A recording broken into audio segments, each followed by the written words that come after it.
time immemorial to 1789, the sounds of the tranquil forest resonated with the natural sounds of wind through the trees, the cry of the crow, drum of woodpeckers, hoot of owl, bark of fox, and the chatter of squirrels, interrupted occasionally by a human call. For this was part of the traditional territory of the indigenous Michi-Sagigi-Knishnabie First Nations people. The trail across the Ganaraska Valley from Kuchingamink, which slowly evolved into the settlements of Smiths Creek and later the town of Port Hope, led through the boreal forest following the height of land, leading to what eventually became York and Toronto. It partly corresponded to present-day Dorset St West. A very ancient trail indeed. With the arrival of the first white settlers on Crown land covered by the Johnston-Butler Purchase, known as the Gunshot Treaty of 1788, and the confirmatory Williams Treaties of 1923, Dorset St West became part of the baseline for the survey. The street was then known as Baseline and is marked on 19th century maps as such. Hence, it was the first street named in the settlement of Port Hope, predating Walton Street. In 1859, following the sale of a lot by Mrs. Anne Rideout, the street gradually became known as Dorset Street, for the county in England from which the Rideouts had come, although many 19th century maps still named it Baseline. Rising steeply from the industry surrounding the Ganaraska River, during the following 100 years, Dorset St West became the site of many of the most prestigious houses in town, amid the preserved trees, their commanding view over the lake and once thriving harbour. Many of the houses on the street have evolved into grand mansions reflecting the affluence of the 19th century town, especially after the coming of the Port Hope, Beaverton and Lindsay Railway, later known as the Midland Railway, in which many of the wealthier resident entrepreneurs had invested.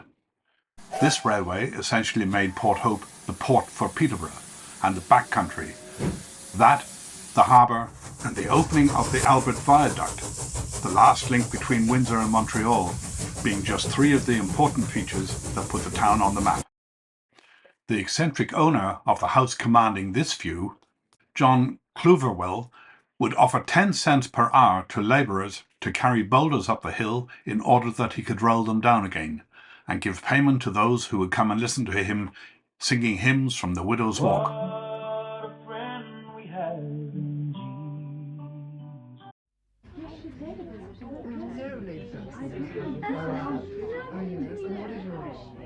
But it was the ambience of the well-treed street, nestling its now historic homes, that drew residents to Dorset St West, many of whose houses have been featured on the ACO annual house tour since its inception, to the delight, enjoyment and education of hundreds of visitors to Port Hope, which has helped to encourage the conservation and reuse of structures, districts and landscapes of architectural, historic and cultural significance to inspire and benefit Ontarians.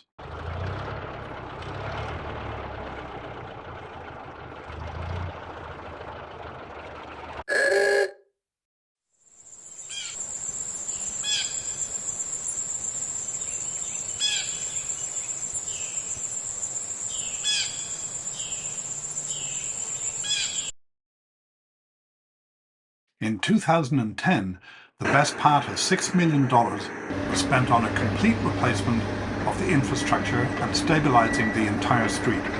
To further enhance the tree canopy, numerous trees were planted, which are now maturing and looking spectacular in their fall colours. Marcel Pochon was one of the leading figures in pioneering the conversion of pitchblende ore into radium at the factory created here in Port Hope, with its many medical benefits and other controversial uses, including contributions to the World War II Manhattan Project. He was just one of the many controversial and eccentric personages that have made Dorset St West their home. In the 1980s, I recall A.K. Sculthorpe telling me that Pochon had particularly affection for, as they held special memory for him, the line stand of trees on Dorset St West, whilst passing them from his office at Pine and Dorset to his home further up the street. He had a workshop at the junction of Dorset and Pine Streets. Since 2010, the residents have taken particular pride in maintaining the boulevards and median flower and grass beds, organising street maintenance working parties in which all residents participated. We have worked diligently to preserve the ambience and trees of our historic street, and wish to preserve its ambience intact. Now that the newer trees have matured somewhat, the street can look spectacular in all seasons, for not only residents and visitors to our town to enjoy, but also the multitude of amicable pet dogs of which Sir Lancelot of Dorset was a proud and enthusiastic participant. But now we must stand on guard against the heavy hand of PHAI and the desecration of our neighbourhood trees.